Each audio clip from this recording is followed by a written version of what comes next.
So আমরা large create করেছি, আমাকে আরও দুটো সাইজের প্রয়োজন। তবে যে কোনো জিনিস ক্রিয়েট করার আগে আপনাকে প্রথম বাটনটাকে খুব সাবধানে সব কিছু অ্যাড করে নিতে হবে। যেমন এখানে এখনও কিছু জিনিস আছে যেটা অ্যাড করা হয়নি, সে সব কিছু অ্যাড করে তারপর এটা কপি করবেন এবং সেখানে শুধু সাইজের রেপ্লিকা কিংবা কালার এগুলো আপডেট করবেন। তো আমাদেরকে শেপসে যে আমরা আইকনগুলো অ্যাড করেছি সেই আইকনগুলো নিয়ে আসতে হবে। আমি এখান থেকে ডিফল্ট আইকন হিসেবে এই দুটো আইকনকে নিব, এটাকে আমি কপি করছি এবং কপি করে আমি বাটনসে ফিরে আসব। এখানে আমি এটাকে সিলেক্ট করে পেস্ট করে দিলে, সো পেস্ট করার পরে একটা আইকন থাকবে বাম পাশে, একটা থাকবে ডান পাশে, এবং এই সবগুলোকেই আমাদের কালার আপডেট করতে হবে। যেভাবে এটা কন্টেন্ট হিসেবে আপডেট করা, ব্ল্যাক কালারটাও আমরা আপডেট করব। এখানে বাটন লিখে সার্চ দিব এবং কন্টেন্টটা আপডেট করব, যেটার কারণে এখন সবগুলো আমাদের টোকেন সিস্টেমের আন্ডারে চলে এসেছে। আমরা পরবর্তীতে বাকিগুলো কপি করলে আমাদেরকে আবার থেকে সবগুলো ধরে আপডেট করতে হবে না। তো প্রথম বাটন ক্রিয়েট করার ক্ষেত্রে আপনাকে সব কিছু খুব গুছিয়ে জিনিসগুলো সাজিয়ে তারপর কাজ করতে হবে। এখন আমরা যদি এখানে এটাকে কম্পোনেন্ট হিসেবে ডিফাইন করতে চাই, তাহলে আমরা এই পাশে একটা কম্পোনেন্ট আইকন পাবো, যেটা আগে উপরে মাঝখানে ছিল, এখন এখানে আছে, যার মধ্যে ক্রিয়েট কম্পোনেন্ট লেখা আছে। সো আপনি অবজেক্টে সিলেক্ট করে ক্রিয়েট কম্পোনেন্ট দিতে পারেন, এবং ক্রিয়েট কম্পোনেন্ট দেওয়ার কারণে এটা দেখতে পাচ্ছেন এখানে কম্পোনেন্টের আইকন চলে এসেছে এবং এটা কম্পোনেন্ট হিসেবে ডিফাইন হয়ে গিয়েছে। সো কম্পোনেন্ট ডিফাইন করার পরে এখানে বেশ কিছু ফিচার এনেবলড হয়ে যাবে, যেগুলো আমরা কাজে লাগাতে পারবো। যেমন আমরা যদি এই আইকনগুলোকে চিন্তা করি, এই আইকনগুলো আমাদেরকে বাইনারিভাবে ব্যবহার করতে আমরা যদি চাই, যেটা অন অফ হবে, এটা আমরা আমাদের আগের কম্পোনেন্টে দেখতে পাচ্ছি যে আমি যে কোনো আইকন ধরে আমার রাইট আইকনকে অন কিংবা অফ করতে পারি, কিংবা লেফট আইকন অন অফ করতে পারি, কিংবা টেক্সট আপডেট করতে পারি। এই জিনিসগুলো করার জন্য আমাকে প্রপার্টিজকে কাজে লাগাতে হবে। সো আমি এখানে সিলেক্ট করলে আমার প্রপার্টিসে যেতে হবে এবং প্রপার্টিসে গিয়ে আমাকে চেক করতে হবে যে এটা কি কি আপডেট করা যেতে পারে। কিন্তু বুলিয়ান যদি আমি অ্যাপ্লাই করতে চাই, তাহলে আমি ওই এলিমেন্টটাকে সিলেক্ট করব এবং অ্যাপিয়ারেন্সে গিয়ে আমি এখান থেকে নেম হিসেবে ডিফাইন করব এটা রাইট আইকন, এবং এটা ট্রু হিসেবে ডিফাইন করে দিব। তার মানে এটা এমনিতে দেখা যাবে, কিন্তু যেই মুহূর্তে আমি এটাকে প্রপার্টিতে গিয়ে ট্রু এর পরিবর্তে ফলস দিব, তখনই এটা অফ হয়ে যাবে। আমি আনডু করে নিয়েছি। তো রাইট আইকনটা ক্রিয়েট করার পরে এখন রাইট আইকনটা ইনস্ট্যান্স হিসেবে আমি যদি কোনো আপডেট করতে চাই, যেমন আমি যদি একটা বাটন এর মধ্যে এই রাইট আইকনের আন্ডারে যে ইনস্ট্যান্স রয়েছে সেখান থেকে আমি যদি চাই আমার এই আইকনগুলো আপডেট করতে পারবে,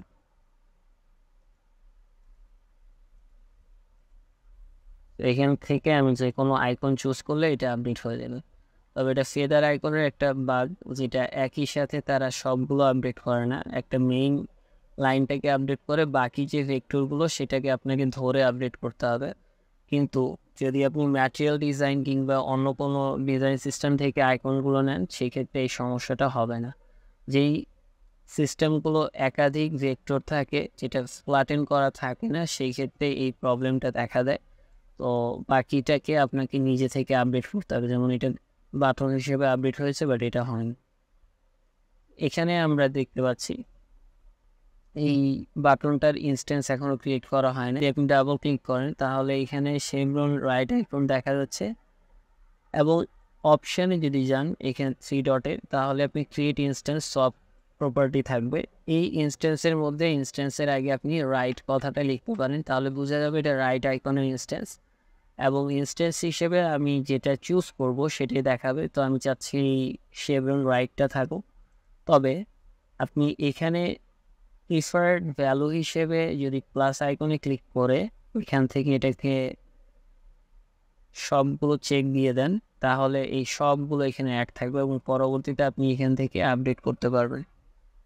সো এটা ক্রিয়েট প্রপার্টি নিয়ে নিচ্ছি আমার এখানে রাইট আইকনে একটা ইনস্ট্যান্সও ক্রিয়েট হয়ে গেল এবং এটা আইকনও বুলিয়ান হিসেবে অ্যাড হয়েছে। সেমভাবে আপনাকে লেফট আইকনও করতে হবে। লেফট আইকনের ক্ষেত্রেও অ্যাপিয়ারেন্সে গিয়ে এখান থেকে অ্যাপ্লাই বুলিয়ান প্রপার্টি নিতে হবে এবং বুলিয়ান প্রপার্টির কাজ হচ্ছে যে এটা অন অফ হবে, অর্থাৎ আপনি যখন প্রয়োজন মনে করবেন সেটাকে অন করবেন, এটা দেখা যাবে, এবং অফ করে দিলে এটা দেখা যাবে না।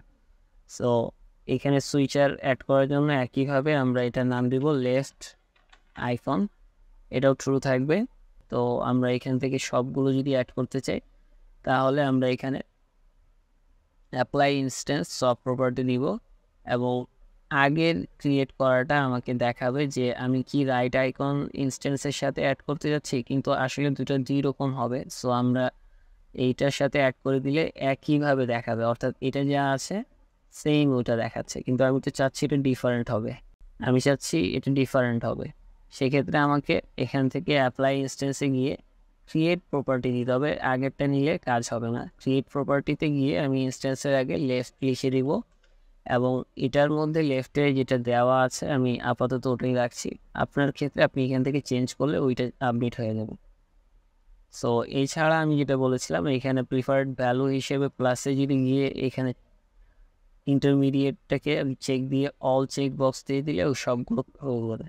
এভাবে আমি আমার বাটনের আইকনগুলো আপডেট করে দিলাম। এবং আইকন আপডেটের পরে যদি আমি টেক্সটের কথা বলি, কোনো ক্ষেত্রে যদি আপনার মনে হয় টেক্সটটাকেও আপনার অন অফ করতে হবে, তাহলে আপনি টেক্সটের ক্ষেত্রেও সেমভাবে অ্যাপিয়ারেন্সে গিয়ে বুলিয়ানে এইগুলোর সাথে কানেক্ট করা যাবে না, তাহলে এটা অন অফ হলে একই সাথে টেক্সটটাও অন অফ হবে। আমরা নতুন একটা ক্রিয়েট প্রপার্টি দিব এবং এটার নাম দিব টেক্সট। তো টেক্সট দিয়ে নাম দিতে পারেন এবং এখানে আপনি ক্রিয়েট দিলে এটা ক্রিয়েট হয়ে গেল। যদি আপনি এটাকে আপনি গো প্রপার্টি নিয়ে এটা ফলস দিয়ে দেন, দেখবেন এটা হাইড হয়ে গেছে, বাট আপাতত ট্রু দিয়ে আমরা অন করে রাখছি। এছাড়া এটা আমরা চাচ্ছি যে এই টেক্সট আমরা বাটন ধরেই যাতে আপডেট করতে পারি, যেমন এটাকে যদি আমরা এখান থেকে লিখতে চাই, এটা আগেও দেখেছিলাম, তো আমরা ওটা আপডেট করতে পারছি, আমাদের ডিরেক্টলি ডাবল ক্লিক করে এটা ধরা দরকার নেই। সেমভাবে যদি আমরা এখানে আপডেট করতে চাই তো আমরা এটাকে সিলেক্ট করে ডাবল ক্লিক করে আপডেট করতে পারি, তবে আমরা চাচ্ছি বাটন সিলেক্ট থাকা অবস্থায় আমরা একটা ফিচার পাবো যেখান থেকে আপডেট করা যাবে। তার জন্য আপনাকে ডিরেক্টলি ওই টেক্সট সিলেক্ট করতে হবে এবং টাইপোগ্রাফির আন্ডারে এখানে যে টেক্সটের কন্টেন্টটা লেখা আছে ওই পাশে যদি আপনি যাবেন ক্রিয়েট টেক্সট প্রপার্টি পাবেন। সো এই জায়গায় আমি নাম দিচ্ছি প্লেস হোল্ডার, অর্থাৎ বাটনের প্লেস হোল্ডারের টেক্সটটা কী হবে সেটা আপনি এখান থেকে লিখতে পারেন।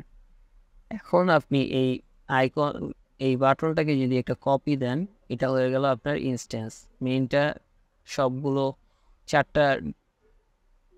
চারটা স্কোয়ার থাকবে, বাট এইটার মধ্যে ছোট্ট একটা বড় একটা স্কোয়ার থাকবে যেটা মাঝখানে ফাঁপা।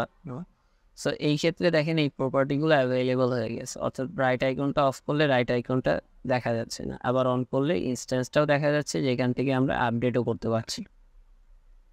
সো এরপর সেমভাবে আপনি যদি লেফট আইকনটা অন অফ করতে চান কিংবা এটা যদি আপনার এখান থেকে আপডেট করতে চান সেটা অন অফ হবে, আপডেটও হবে। এবং যদি আমরা এখান থেকে টেক্সটকে অফ করতে চাই সেটাও করা যাবে, আমরা যদি দুটো অফ করে একটা আইকন রাখি সেটাও হবে। টেক্সট অন করে আমরা এখান থেকে টেক্সটে বাটনের জায়গায় গেট স্টার্টেড লিখতে পারি